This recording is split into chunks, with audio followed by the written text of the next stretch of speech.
Now that was indeed a lot of off-road action that I and Preetham had with the new Yazdi Adventure. We chucked the motorcycle through lots of off-road terrains, made be grit, mud, sand, soil and water bodies. Now if you want to check out that video, do click on the box in the top left corner to watch it. Having said that, I now again have the Yazdi Adventure with me, but this time I'll be testing the touring capabilities of this motorcycle, where I'll be focusing on the key aspects like the maneuverability, the ride quality, the performance, the road manners and some more features of this motorcycle to let you folks know how this motorcycle performs on tarmac. But before we get going, you know the drill. If you're new to our channel, do subscribe to us and hit that bell notification for the latest news, reviews and updates from the world of cars and bikes from Car and Bike.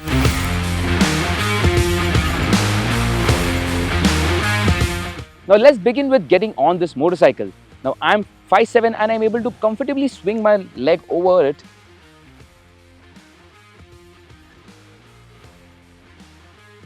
I'm able to comfortably be flat foot. The seat height is set at 815 mm, so riders of my height shouldn't have any problem getting on the bike or getting out of stance and have a firm footing while you're on it. Speaking of the riding triangle, the upper part of the torso, the handlebar is wide and the positioning of the seat is very ideal, and you wouldn't have any kind of tiredness or fatigue from a day of riding or more. However, the same can't be said about the lower portion of the torso. As you can see, the foot pegs are more set on the rear side. So while you're sitting here, the knee area feels slightly cramped.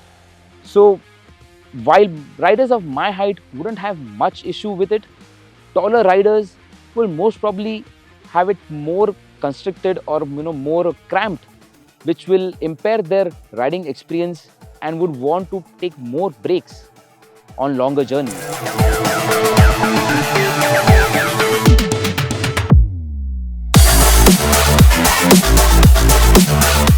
Out on the road, thanks to the better and improved weight distribution and the reduced weight of these tank guards, the Yazdi Adventure is a much more manageable motorcycle to ride. In addition to that, you now get the feeling of sitting inside the motorcycle rather than on it, which inspires more confidence to ride this motorcycle hard, carry more speed into corners and also tackle tight spots with ease. The engine has a gruffy nature but isn't any short of performance, as you have enough power and torque to make overtakes or attack corners with ease. Furthermore, the engine mapping on the Yazdi Adventure has been done according to the gears. So the first 3 gears, the torque is spread out evenly for a better drive out for acceleration and when you are in sticky positions, whereas the other 3 gears have been designed for cruising and top speed.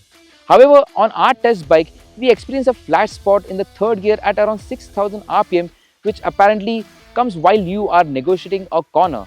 So you tend to lose out on drive mid-corner, which is not a nice thing to have, and it robs away the ride experience on this specific unit.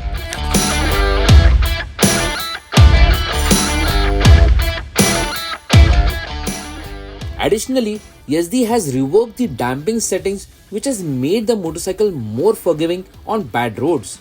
The setup now feels apt for off-roading as well as touring, where it manages to iron out most of the undulations, leaving you with a smooth ride experience.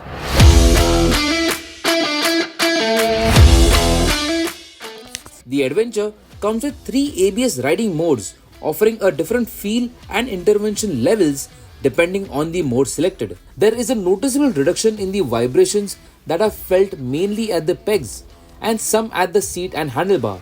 While it felt the most in the higher rev band, it becomes a bit bothersome if you are riding in triple-digit territory. The seat cushioning is ideal for a full day of riding with nothing to complain about, and the stance is mostly in place except for the foot pegs, which are positioned higher due to the routing of the new exhaust system. The 2117 wheel setup strikes a perfect balance between off-roading and on-road riding, while the tires and brakes do a good job of offering adequate grip levels on varying road surfaces and brake bite with good feedback.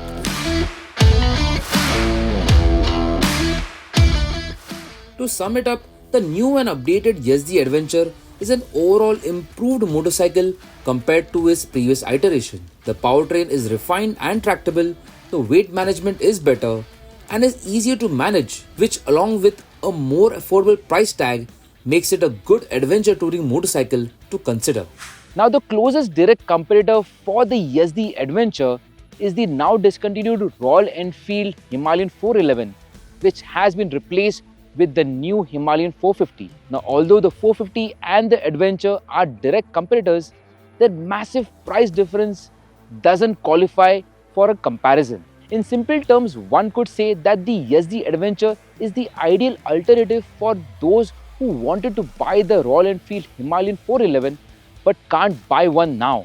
And that actually works in Yazdi's favor because there are buyers out there who do find the Himalayan 450 a bit heavy on the pocket and a bit more of a motorcycle than they would want. That said, the Yazdi Adventure is indeed a capable and a formidable machine that is good at off-roading and also for touring capabilities. That's all for now. I hope you have liked this video and do give it a like if you have and do share it ahead with your friends. I'm Janak Saurabh and I will see you in the next video. Thank you for watching Car and Bike.